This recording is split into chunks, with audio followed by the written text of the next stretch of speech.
Hello, everyone. My name is Ashish Kothari, and I would like to introduce myself. So, I joined a startup Boston as a volunteer in a very different manner during the COVID situation because I was very interested in startups.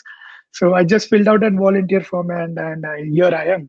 So, basically, I did my master's from Northeastern University, and it was a journey because I transferred from Australia. I started my master's there, and I came to Northeastern. So, it was a long journey for me. I recently landed at a job at Advanced Analytics Consulting Group, and that's some startup. So we'll be helping you out how you can like ace your interview and give yourself a time to prepare for your interview. So we'll start all with the introductions. First, we'll go with the Allison Sproul. Sure. So, hey everyone, Allison here. I lead people and talent over at a local Series E funded startup called ConnectRN, where we have an app that allows nurses and clinicians across the country to pick up shifts whenever and wherever they want.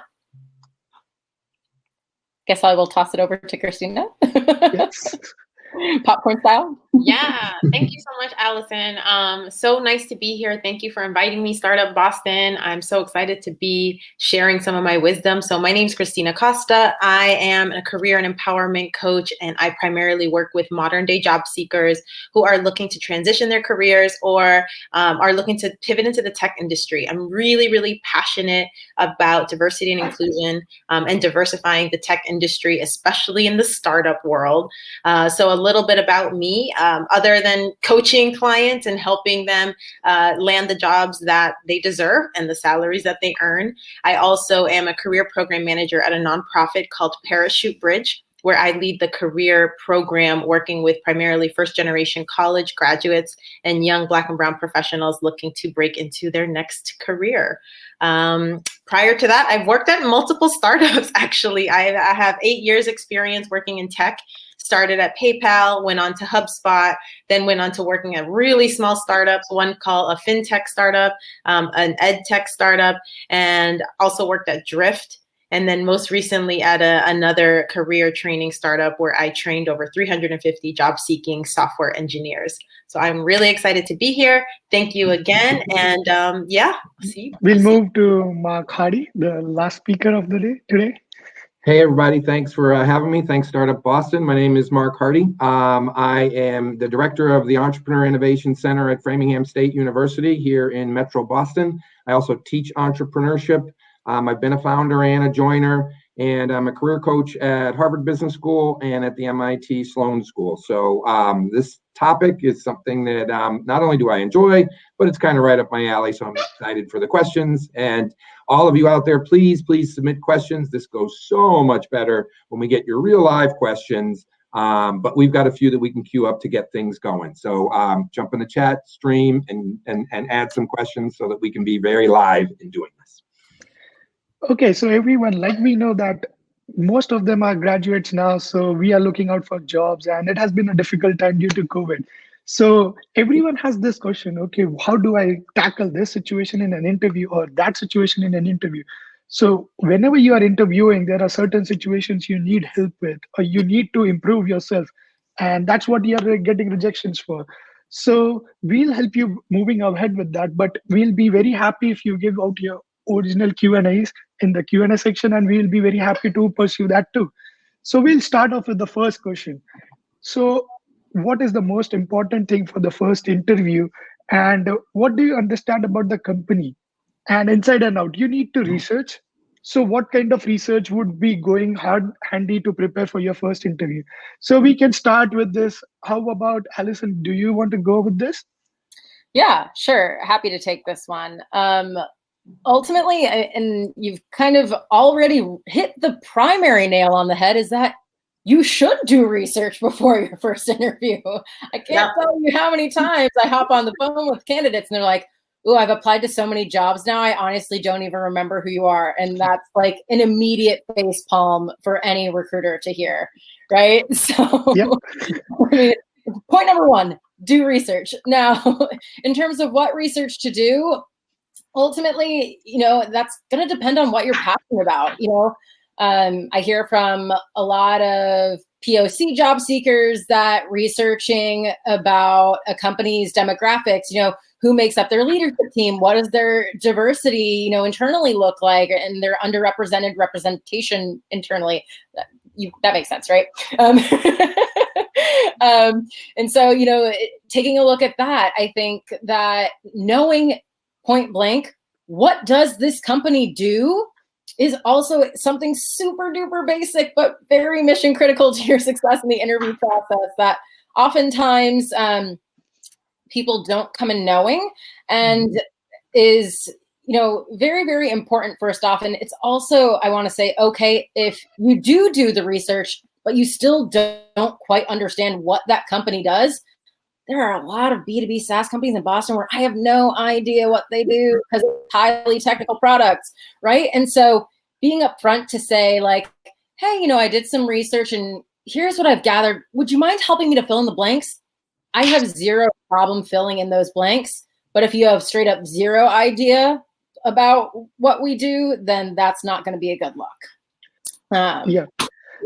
Those are kind of like the overarching things. I think also knowing your audience a little bit, of course, right now we're speaking through Startup Boston, but I have had a number of candidates have zero idea that ConnectRN was a startup, or even where I was head of people in my previous startup at Cozykin, they also just thought it was like this huge entity. And so, you can also kind of craft some of your own questions, I'm getting ahead of myself because we'll talk about that later today, accordingly, because if you're talking to the Amazons of the world, you might have a very different question and experience as a candidate and an employee when you're interacting with a very large company versus a startup.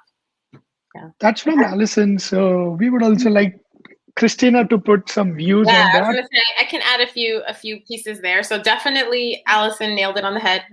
Research, right? You don't want to just be applying to jobs blindly and not knowing anything about the company, because then that could not be the right fit for you, right? So the research is also to help you really understand a company and if you want to work there. So first and foremost, I think everyone should have an understanding of their values and what it is that they're looking for before they even start researching, right? One website that I recommend, especially for people looking to get into startups and tech companies, and I use this a lot with my clients and past engineers, is keyvalues.com. Not sure if you've ever used it. Really helpful website. You can look for companies that specifically have these values that you're looking for. So highly recommend using it. The other thing I recommend to my clients when they're talking about interviewing, how to prepare and research, is look at the company website, obviously, right? Look at any blogs that they have. Learn a little bit more about their social media presence. A lot of companies have social media, so check it out, see what they're all about. Most importantly, though, in my opinion, if you want to roll, let's say, for example, in customer support, or you want to roll maybe in engineering or product, reach out to someone that works there. Go on LinkedIn, look for someone that works on the product team and be like, hey, I'm really interested in potentially working at your company. I would love to learn a little bit more about your experience working there. Do you have 20 minutes to connect? Right? You will get the most insight from someone who actually works at that company. And trust me, it's worth the effort. So that's what I would recommend. So that's first. I want to add really, really quickly here. To Christina's point of getting to know how current employees feel, another website that can be really useful is comparably.com, because unlike Glassdoor, where anyone can go on, including a disgruntled customer or maybe a former employee from years and years ago who maybe didn't have a great experience, but the experience of employees today is entirely different. Comparably actually verifies the email addresses of current employees. And so you can get a real snapshot of how folks are feeling currently. Never heard of that. I'm gonna like. And they also will give metrics on like the diversity internally, because it asks about some demographic questions too. Okay. That was a good input from both of you for the first timers. So how they should present themselves, what they should do before getting onto the interview. So that's a win-win situation for the audience. And if someone has any questions related to it, please put in their Q&A and we'll be sharing it. So the next question would be, okay, so here we are in the interview. We are sitting in the interview. So we have done all our research, everything you said. So now a recruiter asks us to introduce yourself. So what would be your first input? Okay, how should I introduce myself? Should it be long or should it be short, and what should it include and what should not be included.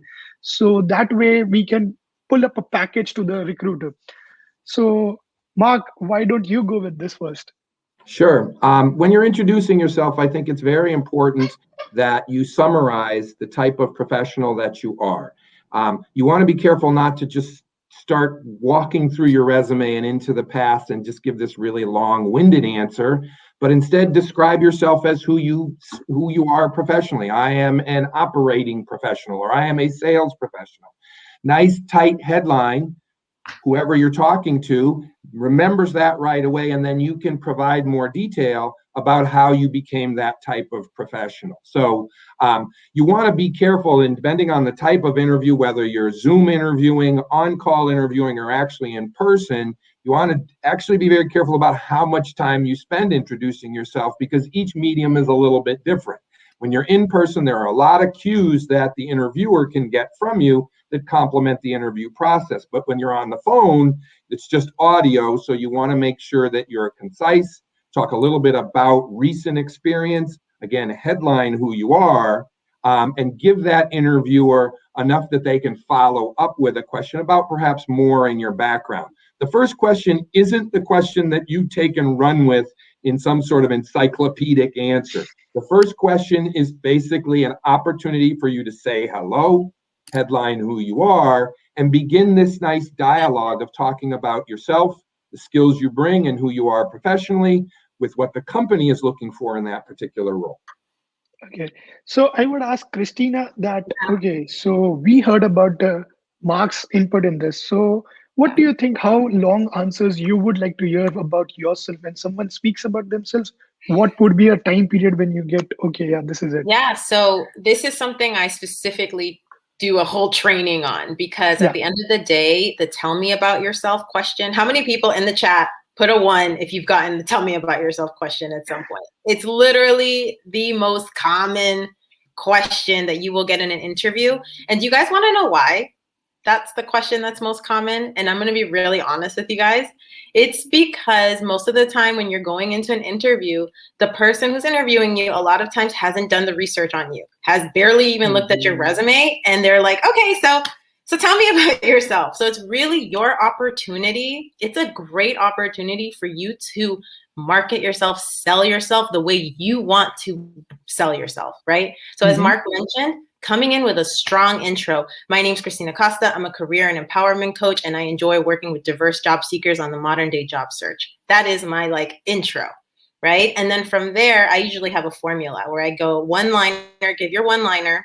After that, talk a little bit, maybe give a story, short story about what motivates you, right? Why career coaching, right? And then the next section, I say, what are you doing now? Something that is relevant to the role that you're applying to. And then last but not least, how do you add value to the company? A lot of people forget to kind of wrap it up at the end with a little bow. It's like, why does this matter? You just told me this awesome story. You told me who you are. Why do I care?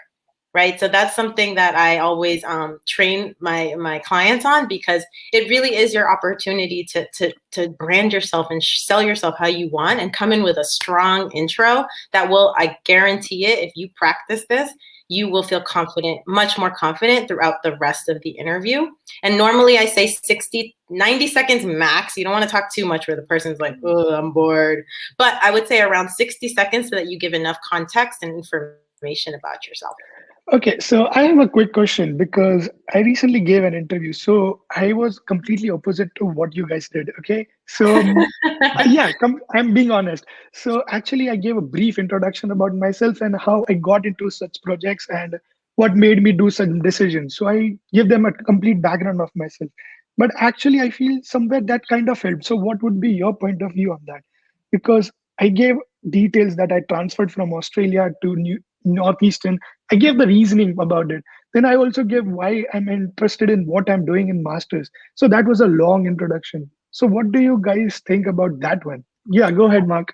Yeah, Anish, what you did basically was gave them your narrative, or walk them through the logic that got you into that room at that time. And so that's actually a very valuable thing to do, because now whomever you were speaking to, or the interviewer, sort of understands the path that got you to their door, and their next questions are going to be very about the moment and well, what are you doing now, or what do you want to do next? So what I caution anyone with respect to interviews to be careful around is not spending too much time in the past defending your past, but instead getting quickly to the point where you can go on the offense and talk about what's ahead for you and what's that organization's needs are.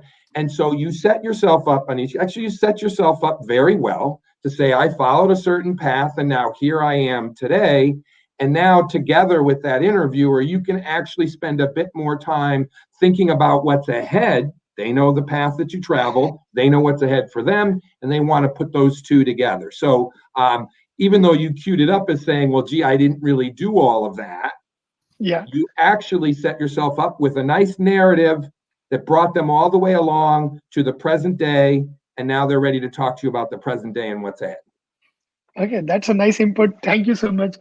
So basically, the next one would be, so there are times at an interview, if suppose I'm giving an interview, so there might be a time when a recruiter or someone asks a question and I'm not sure about it. So how would you like to tackle that thing? Who wants to go So first? yeah, I think Allison? Alex is the best Allison, do you want to go policy. first? Really. Go, Allison. Yeah. You know, I was in kind of going on the last question too, I will say I have had candidates take up 15 of the 30 minutes of a phone screen with the tell me about yourself. So Too much. the format that Christina did is golden. If you didn't write it down, follow up with her after this. Please, I speak on behalf of recruiters everywhere. Allison's like, tell me less about yourself. No, and it's great to get that perspective, but ultimately, you know, less can be more, and it'll allow the recruiter to then ask follow-up questions for what they are more curious to learn about from your past, and not just being a drill sergeant on what they've already read in your resume, because a good recruiter will have done a little bit beforehand, but trying to share some of those nuances that didn't quite make sense to have in the paper, I think. But more going towards, you know, the current question that Ashish just highlighted of, you know, how do you respond to a question that you don't know? Honesty, right? You don't have to be a knower of all things. No one's God, you know? So that's what I would say on that front. So I would argue that one of the things you want to do with that difficult question where you don't know the answer is identify whether there is relative information that you do know. So one of the challenging things is we're often asked, what technologies do we use or can't use? Do we know Asana, Trello, you know, do you use Sling or Slack, whatever? I have a phrase that I use with coaching clients. It's keep the knots out of your narrative. Try to keep away from saying don't, didn't, couldn't, wouldn't, and instead say, I actually understand very well Sling and Slack as communication tools and feel that one you mentioned, Yammer, I could pick up as well. I'm very confident in my ability to use technology. And so while I have had extensive experience with these other platforms that are similar, I'm comfortable moving and learning about that one as well and think I'd do fine. So now you're saying positively what you are good at that is relative to the one thing they asked you that you might actually not have experience in, but you didn't phrase it in a negative way. So what if the person goes blank and supposedly he or she just says, okay, I'm not sure about it. Does that affect the interview with the ongoing forward? Does the recruiter or the interviewer just decides that, okay, this is it? Or what is the next step for them? Yeah, so I can jump in here, Yeah, and go I for want to that. get Allison too, because I know she's interviewed way more people than I have. So I would say, you know, one policy I tell clients is if a question honestly stumps you, like you can say that. You can say, wow, that was a really good question. Give me a couple seconds to think of an answer and buy yourself a little time. Or you could say something like, hey, can I pin that and come back to it at the end? So I want to make sure I give you a good response. I don't want to just blurt something out. And people actually really relate to that. And they like that you're being honest and you're not trying to just, the worst thing you can do, and this is something I tell a lot of my engineers that I've coached, the worst thing you can do is just word vomit, just saying something that makes no sense because you just felt like you had to answer. It's better to take a few seconds and be like, hey, let me think about that question. That's a really good question. And I want to make sure I give you a good response. So honesty is the best policy, as Allison mentioned. However, preparation is key. You don't want to say that to multiple questions in an interview. You don't want to say, oh, you know what, let me get back to that, to like 3 questions, right? Maybe that's okay with 1 question, maybe 2. I would say 1, probably maximum. So that's why preparation is key. You want to make sure that you've already prepared ahead of time, scenarios, examples, proof of your story, so that when somebody asks you, one of the very common questions, like, tell me about a time that you faced a challenge at work. That question, for example, when they're asking you, tell me about a time you faced a challenge, so many people focus on the challenge when the real question is, what did you learn from that? What are you going to do moving forward? So don't focus on the negative, as Mark mentioned. Okay, so one way we can say, what do you think about this way? If someone asks me a question and I'm not sure about, if I throw up another question on the interviewer to make sure what it is and to get more relevant information so that I can answer, is that a good way to tackle these things?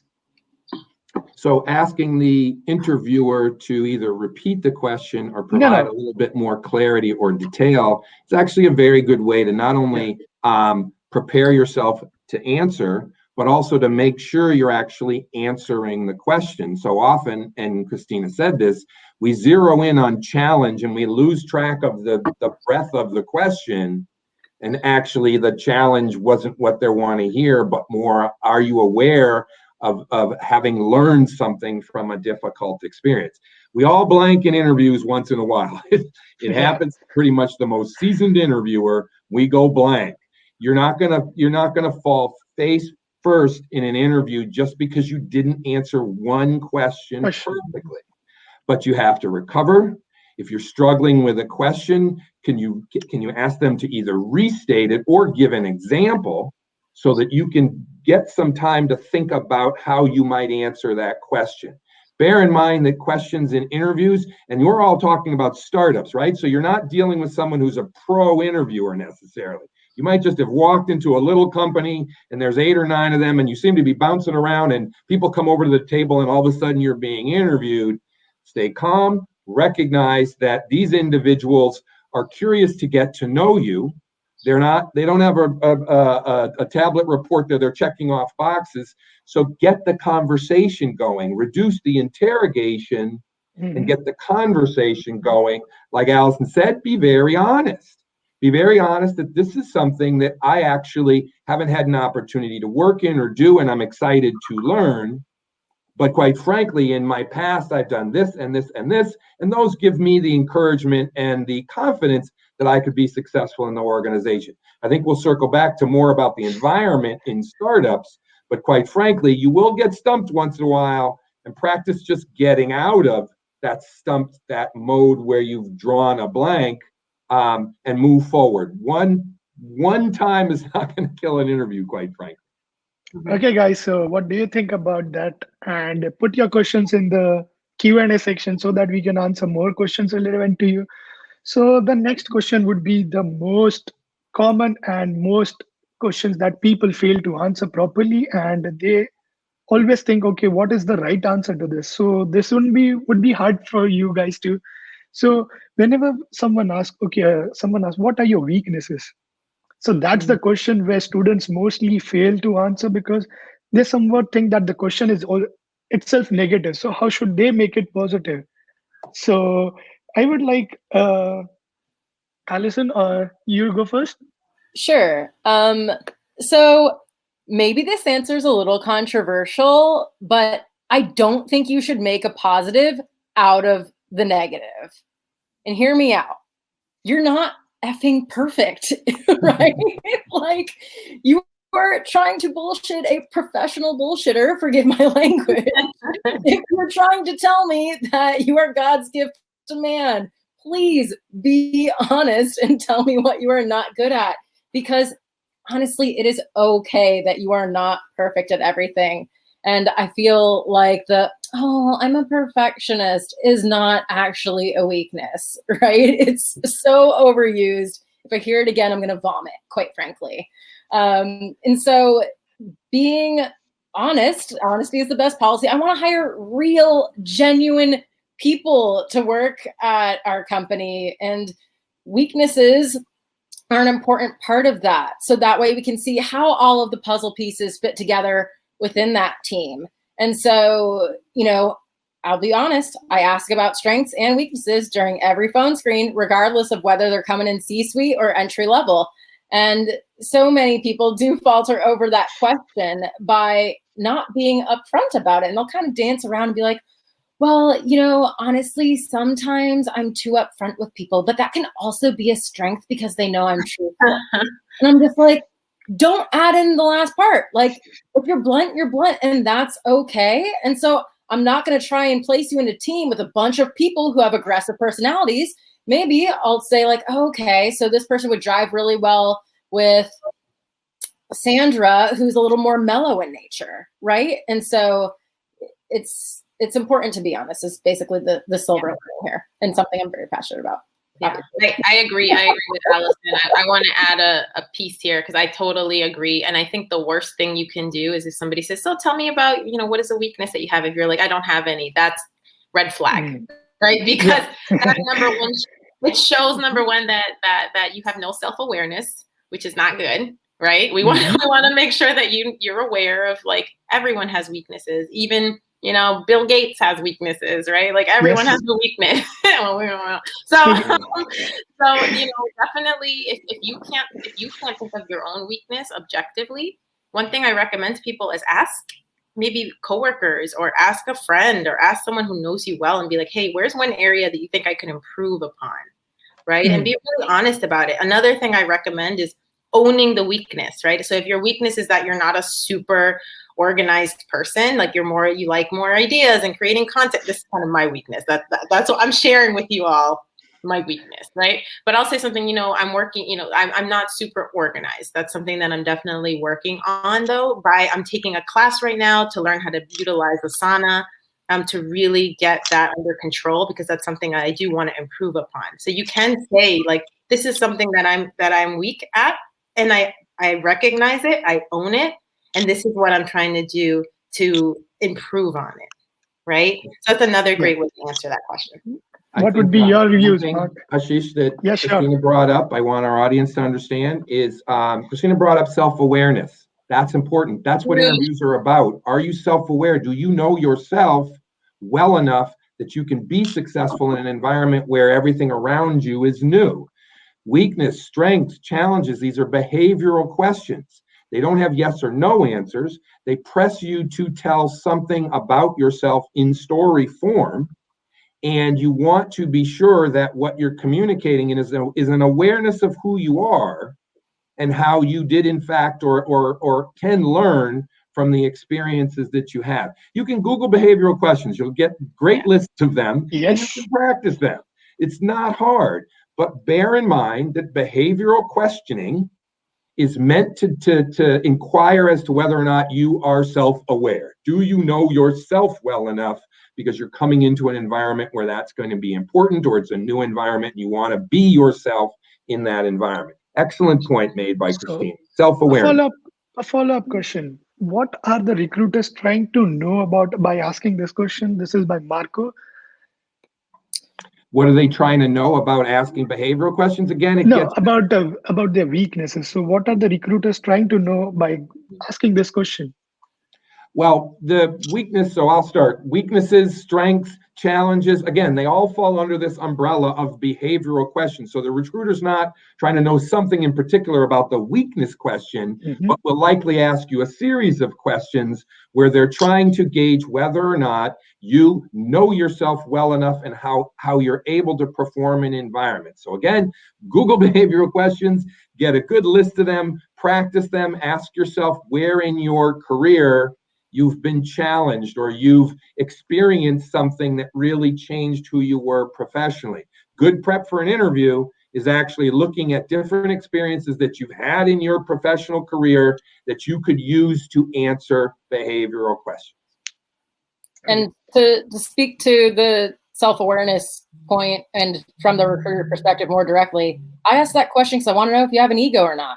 No one likes to work with someone who has an ego. So okay, so the another thing would be, like, due to COVID now, people have stopped communicating in person. So I have seen that there's a lack of communication in between the new graduates because they are, scared to put up their self in front of anyone, and because they have been lacking communication. So how would you tell them to boost up their confidence while giving an interview, and what tips you would provide them for boosting up the confidence so that it would look like a two-way communication? I, So who would like to go for that? I can take Okay, that. yeah, let's go, But Christina. you're saying ways to boost your confidence during the virtual interview, right? Yeah, because you are not in person, so you cannot understand the vibes of a person, Yeah. or Yeah. you cannot understand the heat of the room. So Oh, how I would you know. do that? Oh, Yeah. I know. I miss seeing people in person. No, but I would definitely recommend. Well, first and foremost, preparation. The most prepared candidates are going to be the most confident, just because they've done the work. And I'm Mhm. not gonna lie, we can tell. Interviewers, recruiters, hiring managers, they can tell when you've actually put in the effort, and done the research and know what you're talking about. So preparation is key. And no, it's not, I'm just going to prepare for an hour before the interview and I'll be fine. No, the best candidates, and I'm telling you right now, after working with hundreds, the best candidates are the ones that prepare for maybe even weeks ahead of time. If it's an interview that you're really passionate about, if it's a role that you are really like, you really want that role, put in the time. And I mean, write out questions, practice your responses, videotape yourself and watch it after. Like, there's little things that you might do when you talk that you have no idea, right? Unless you actually watch yourself and you're like, oh, wow, I do this a lot. Maybe you like look up a lot and you get nervous, or you're like, so, really take the time to practice your responses before going to the interview. The other thing I recommend for my clients, especially the ones who get really nervous because they're like, oh, I'm more introverted, I'm not really outgoing, which is totally fine. Don't pretend to be something you're not. Don't pretend to be someone that you're not, right? Don't feel like you have to put on a show. Be genuine, be authentic. But what you can do before an interview is breathe. I tell my clients to take 5 deep breaths in through your nose, out through your mouth before getting on a call. Power posing is also another great thing that you can do. And one advantage about being in the virtual space is you can have words of affirmation. Like, I literally will write things like, I am strong, I am amazing, on a Post-it next to my computer. And I'm like, I'm looking at that during my interview, like, okay, just reminding myself that I'm awesome, I deserve this, I deserve to be here, and really boosting your confidence. And then the last piece, and I think Mark mentioned this, but keep it conversational. It does not have to be an interrogation. Like, keep it conversational. Ask questions, right? You can ask somebody a question throughout the interview, so it's a dialogue, and that'll make you feel so much more comfortable than sitting in front of somebody like, ugh, and they're just asking you questions, and you're like, yes, no, that's my weakness. Like, you don't want to do that. Okay. You want to keep it conversational because people hire who they like. Facts. So speaking of the question, so there is one of the major things that graduates are being, judged on, because we often see that is not, like, as a student or as an interviewee, I consider that, okay, sometimes I consider, okay, that is not an important part of the interview, but I feel that is the most important part, because so at the end of the interview, the recruiter gives you, or the interviewer gives you, a 5 to 10 minute slot to ask question. What do you think, how important is that section, and how does it play a major role in your interview? The slot for you asking questions is an Yes, at opportunity. the end. Yes, At at the end, the end. yes. Yeah. And usually interviews end with, what questions do you have for me? Yep. That's your opportunity to identify what's ahead for that company, what some of their needs are or their challenges are that align with some of the skills that you bring. Okay. So asking the interviewer about themselves and their professional career doesn't actually really add value to what you're learning about the company and what's ahead. And it's an opportunity for the interviewer to talk. What you really want to spend your time on, and I talked about this a little bit before, this idea of offense versus defense, keep the conversation out in front of you about what's ahead for you and what's ahead for that company and how those two might line up. So good questions usually focus on the company's needs and things they are trying to tackle to be successful, because when companies have needs, they look for resources to deal with those needs. And sometimes it's a human resource that they're looking for that need. So you as a human resource are actually being hired to address a need. And so your question should really be around, well, tell me more about some of these needs, because while I can read the job description, there may be more things about this company that align with my career aspiration. And so this becomes a very good fit for me professionally, and not just a job that I'm going to take because it was posted on a board someplace. Focus on what's ahead and ask questions about what's ahead for potentially the company that you're interviewing with. And I think you'll find that conversation late in the interview is very robust and engaging and teaches you or gives you a great deal of insight into why that role might be actually a very good role for you, and you might be a perfect fit for that role. Okay, so to add on to that, so the questions make an impact for the interview? Like me asking a certain question about a company may show a recruiter that I have done my research and I am interested in what's going on. Does that have a positive impact on the interview, or it's just a step towards ending the interview? What do you think? It could be a positive. In most cases, I say it's more of a negative if you just don't have any questions. Yeah, like I understand. that you aren't massively affecting my opinion of you at that point, because I've already conducted a behavioral interview, and the answers that you provided previously during the questions that I, as a recruiter, have asked should have been specific and measurable. And so I can take that past behavior to predict what your future behavior will be. But to the point of what questions should I ask, because we are speaking for Startup Boston, and this is not necessarily from, and Mark's points were great from the business and hiring manager and recruiter perspective. From the candidate perspective, you have to make sure that that company has funding to pay you. So asking about your financial status, because quite often you could be getting yourself into a job that might lay you off not long after. And so it's important to do that due diligence and say like, hey, no, I did some research on Crunchbase, but didn't see any funding information on there. Would you mind sharing a little more color to where you guys are currently at with your cash runway? And if you don't know that, like what understanding do you have of the company's finances, right? Yeah. Can I add one quick point as well? Yeah, sure. So I added a few just like generic follow-up questions that anyone can use if you're blanking out, right? Like Allison mentioned, the worst thing you can do is say, no, I'm all set. I don't have any questions. And the person's like, well, you know what? You're not getting the job. So don't do that. So definitely ask questions. One question that I really like to ask is, what do you like about working here? And I think that's a really good question, because if the person you're speaking to hesitates, or they're like, we have really good benefits, then you might want to rethink working there, right? Because if that's all they can say is, oh, they give us free beer and that's it, and you're like, that's not really a good answer, right? So it's a good question to ask, and really assess the person. Like if they hesitate or if they're kind of like uncomfortable with that question, trust your intuition. Like intuition is really important. A lot of people don't trust it. So trust it. And I'm talking from experience, because this has happened to me in the past. So that's definitely something I recommend. And then the last thing I recommend for job seekers specifically, go into that first interview already prepared and having done your research as to what salary range you're looking for. Because they may ask you in that first, and you never know. It might be in the first phone screen. It might be in the first interview, but you want to be prepared so that you're not caught off guard. And you don't be a range. Blurt out a number. Yes, and give a range. Don't just blurt out 50K. No. Say I'm looking between 50 and 70, right? You want to have a range. So, yeah. So that's all good for our side. We gave a lot of information to our audience, but we would also like last 3 minutes, we would like to tackle some questions, and we will give some one-liners to them so that they'll enjoy this session.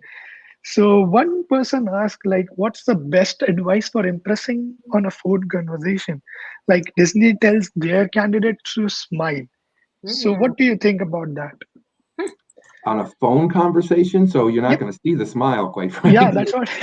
Like they might be But talking about a phone screening. in different mediums, again, when we're not in the room with the person, but we're on Zoom, there's visual and your interviewer can see you. But when you're only on the phone and it's only audio, I think the best advice I would give to someone is slow down. Most of us speak way too quickly, and recognize that you don't have the luxury of a lengthy answer with all your hand movements, etc. So keep your answers somewhat short. Answer the question, and if in fact you are telling a story, recognize that you're not going to spend 30 minutes, 20 minutes of a 30-minute interview telling that story. And bear in mind that the person is listening to you on a phone screen, and that's all they have to go on. So you want to slow down and speak clearly and take your time, so that I, as the interviewer, get the most out of that experience.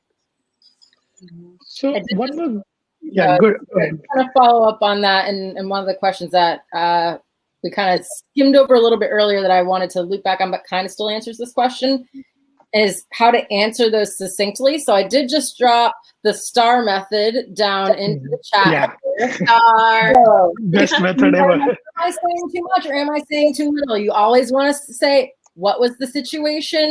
What was the task?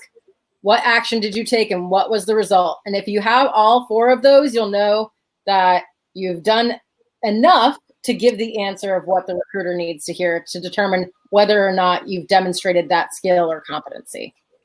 So another good question I see here is, how do you delicately ask startups about how their financial health is?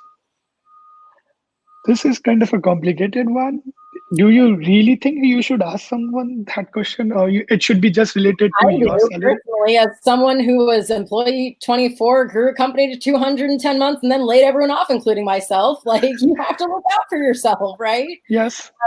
And There's so nothing delicate about it. I mean, Okay. Allison's right. It's a question you should ask. It's not a delicate question. It's simply a question that you should ask relative to, hey, I understand, you're a startup and you're growing, and can you give me some details on your funding and whether or not this opportunity is a long-term opportunity, or is this something where, given where you sit and how you're funded, you think it might in fact be a short-term? Because I might be interested in 6 months worth of really fun work if I know that's what it is. But if I didn't know that and I really wanted a nice 5-year career somewhere, you've caught me off guard. I'm a veteran of startups, founder and joiner, and I have no problem in an interview process, the first one, the third one, it doesn't matter, or whomever I'm talking to, discussing where this company is relative to their funding and whether or not they can afford me, or pay me for a period of time. And Allison makes a great point. You can have a lot of funding and things can still go south, but it's your career management obligation to understand this organization you're endeavoring to join and their readiness to keep you as an employee for however long is of interest to you. Okay. I think we are past through our time, so we are going to wrap up here. So off to Haley now. Yes, absolutely. I could sit